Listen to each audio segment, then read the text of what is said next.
जय हिंद साथियों, आज के इस क्लास में आप सभी का बहुत बहुत स्वागत है।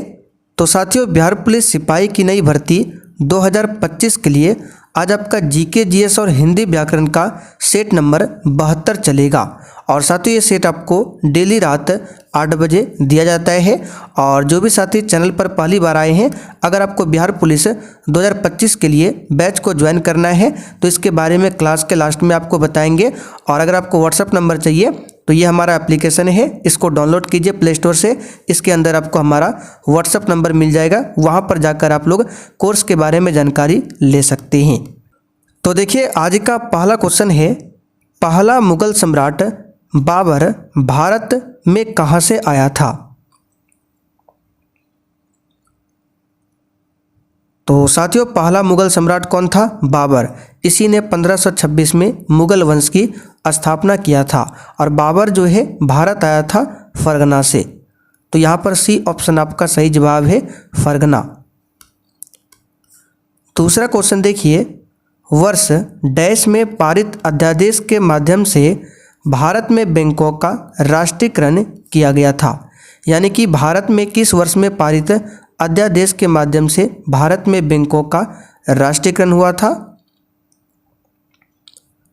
तो ये हुआ था 1969 में। सी ऑप्शन यहाँ पर आपका सही जवाब है। अगर आपसे पूछे आरबीआई बैंक का राष्ट्रीयकरण कब हुआ था, तो याद रखिएगा 1 जनवरी 1949 को आरबीआई बैंक का राष्ट्रीयकरण हुआ था।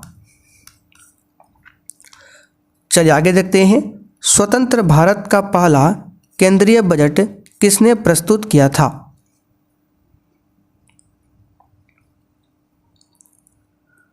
तो साथियों, स्वतंत्र भारत का पहला केंद्रीय बजट को प्रस्तुत किया था आर.के. शनमुखम चेट्टी ने। तो यहाँ पर डी वाला ऑप्शन आपका सही जवाब है, ध्यान रखिएगा। कब पेश किया था? तो 1947 में। आगे देखिए, भारतीय उपमहाद्वीप में सबसे पुरानी पर्वत श्रेणी कौन सी है? तो भारतीय उपमहाद्वीप में सबसे पुरानी पर्वत श्रेणी है अरावली पर्वत श्रेणी, ठीक है। और इसकी सबसे ऊंची चोटी का नाम क्या है? तो गुरु शिखर है, ध्यान रखिएगा। जबकि हिमालय जो है ये नवीनतम पर्वत श्रेणी का उदाहरण है। सेवा सदन, कर्मभूमि और गबन किस हिंदी लेखक की श्रेष्ठ कृतियां हैं?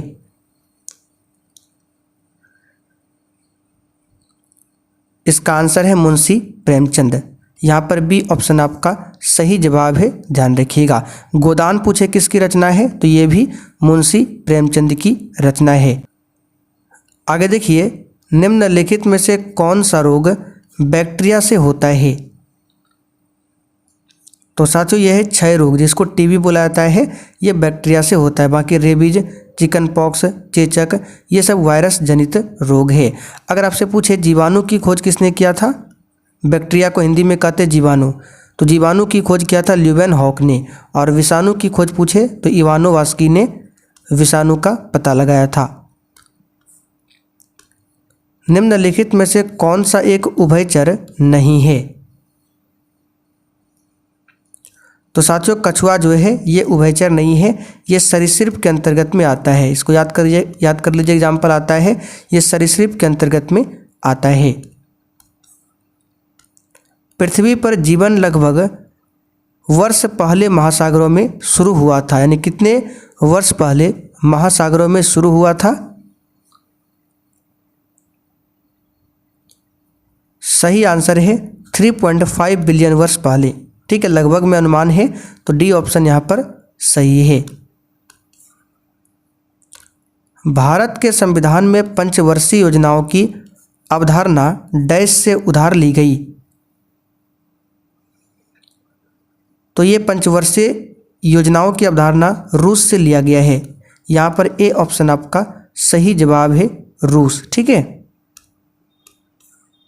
आगे देखिए, निम्नलिखित में से किस स्थान पर कोसी नदी गंगा नदी में मिलती है?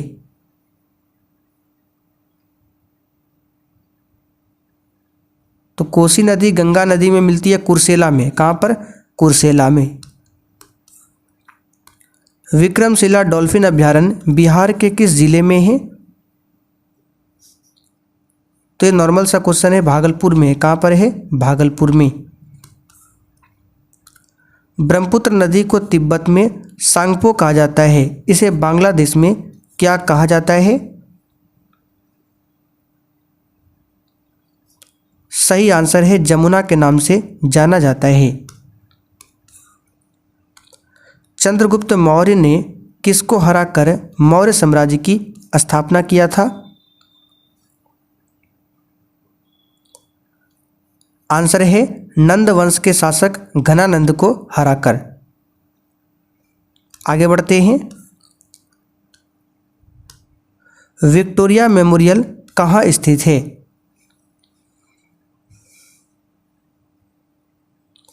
आंसर है कलकत्ता में स्थित है।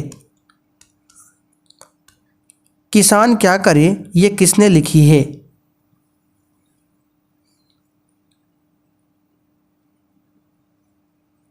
आंसर है स्वामी सहजानंद सरस्वती ने।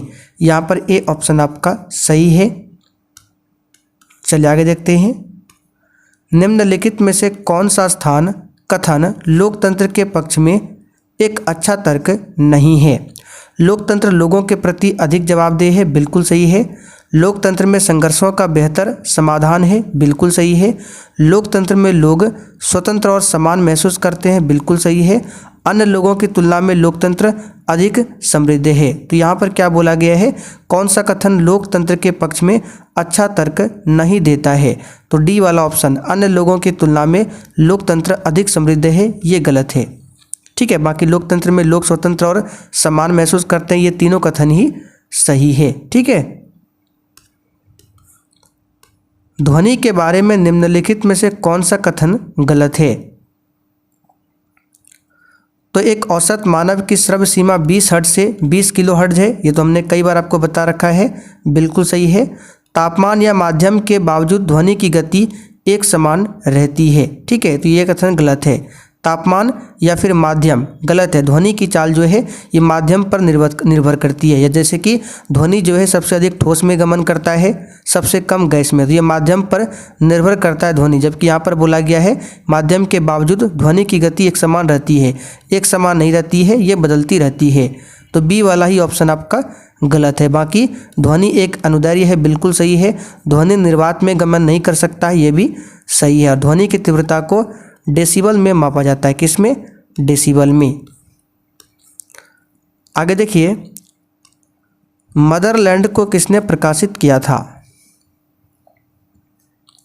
आंसर है मजहरुल हक ने। ठीक है, मजहरुल हक ने प्रकाशित किया था। शुक्ल का विलोम शब्द कौन सा है? तो शुक्ल का विलोम होता है कृष्ण। क्या होता है? कृष्ण। आह वेदना मिली विदाई, यह उक्ति किस रचनाकार की है? तो ये सब क्वेश्चन एक क्वेश्चन एग्जाम में आता है इस टाइप से। तो ये जो है जयशंकर प्रसाद की रचना है। नेत्रहीन शब्द में कौन सा समास है?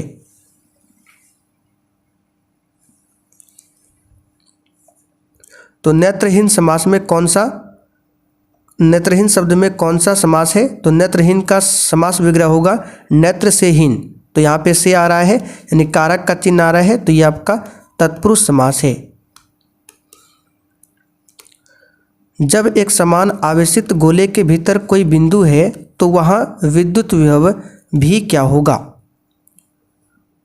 तो याद रखिएगा उतना ही रहता है जितना सतह पर होता है। निम्न में से कौन गति स्थान समय संबंध का समीकरण है? तो इसके लिए समीकरण है S बराबर ut plus half at square. ये गति स्थान समय संबंध को दर्शाता है, ये इक्वेशन। वैद्युत हीटर का हीटर तार किस प्रकार के पदार्थ का बना होना चाहिए? तो वैद्युत हीटर का जो हीटर तार है वो उच्च विशिष्ट प्रतिरोध तथा उच्च गलनांक का बना होना चाहिए। यहाँ पर ए ऑप्शन आपका सही जवाब है। निम्न में से कौन सा कथन सही है?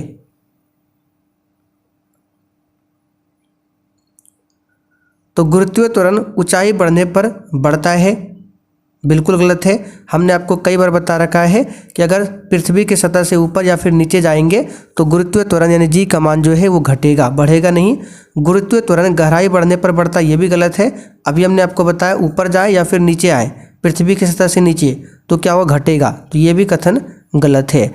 गुरुत्वीय त्वरण अक्षांश बढ़ने के साथ बढ़ता है, ये कथन आपका सही है। बाकी गुरुत्वीय त्वरण पृथ्वी के द्रव्यमान पर निर्भर नहीं करता, ये सब गलत है। एक वस्तु को एक अवतल दर्पण के सामने उसके फोकस F और वक्रता केंद्र C के बीच स्थित किसी बिंदु पर रखा गया है, तो प्रतिबिंब कहाँ स्थित किसी बिंदु पर बनेगा और कैसा बनेगा? तो अवतल दर्पण एक ले लेते हैं, ठीक है। तो परावर्तक सतह इसका आगे है, यहाँ पर मान लीजिए F है, यहाँ पर मान लीजिए C है। तो वस्तु को कहाँ पर रखा बोला गया है? फोकस और वक्रता केंद्र के बीच, इसके बीच में। तो जब भी वस्तु को इसके बीच में रखेंगे तो प्रतिबिंब जो बनेगा C से परे, ठीक है, C से परे इधर बनेगा और कैसा बनेगा? बड़ा बनेगा। ये 10th क्लास का क्वेश्चन है, नॉर्मल सा क्वेश्चन है। विद्युत फ्यूज किस सिद्धांत पर कार्य करता है? तो विद्युत फ्यूज जो है ये चुंबकीय, यहाँ पे क्या बोलेगा? विद्युत फ्यूज किस सिद्धांत पर काम करता है? तो ये जो है आपका विद्युत धारा द्वारा उत्पन्न ऊष्मा, ठीक है, यानी कि विद्युत धारा द्वारा जो उत्पन्न ऊष्मा है उसी के प्रभाव पर ये कार्य करता है। सौर पैनल में किस ऊर्जा को किस ऊर्जा में रूपांतरित किया जाता है? तो सिंपल सा क्वेश्चन है, सौर पैनल में सौर ऊर्जा को विद्युत ऊर्जा में बदला जाता है। चलिए, किस वर्ष में पानीपत की तीसरी लड़ाई लड़ी गई थी? तो पानीपत का प्रथम युद्ध 1526, दूसरा 1556, तीसरा 1761। तो यहाँ पर इसका आंसर क्या हो जाएगा? 1761। महात्मा गांधी द्वारा भारत छोड़ो आंदोलन का प्रारंभ वर्ष में किया गया था।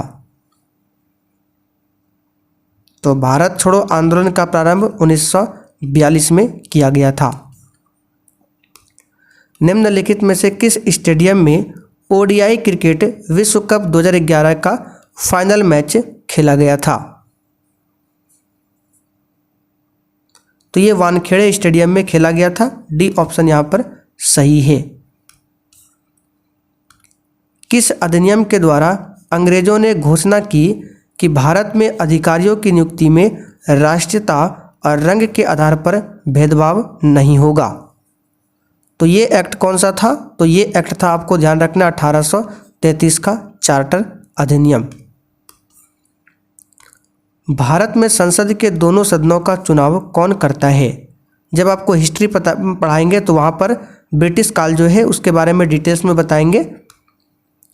तो भारत में संसद के दोनों सदनों का चुनाव कौन करता है? तो संसद के दोनों सदनों का चुनाव तो ये होता है आपका निर्वाचन आयोग के द्वारा, ठीक है। यहाँ पर ए ऑप्शन आपका सही जवाब है।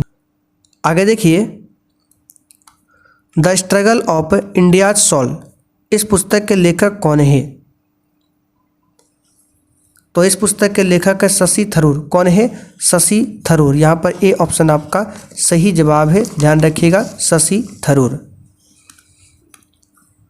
एंजिल जलप्रपात निम्नलिखित में से किस देश में अवस्थित है? चलिए बताइए, एंजिल जलप्रपात किस देश में अवस्थित है? तो ये वेनेजुएला में स्थित है। आगे देखिए, भारतीय संविधान की प्रस्तावना में समाजवादी शब्द किस संशोधन द्वारा जोड़ा गया? चलिए 39 नंबर आपका क्वेश्चन छोड़ दिए हैं, वहाँ पे टाइपिंग एरर है। आज सेट में बहुत सारा क्वेश्चन टाइपिंग में एरर है, तो यहाँ पर 40 के लिए आंसर क्या हो जाएगा आपका? चलिए 42वां सिंपल सा क्वेश्चन है। तो चलिए साथियों, आज के लिए इतना ही रहने देते हैं।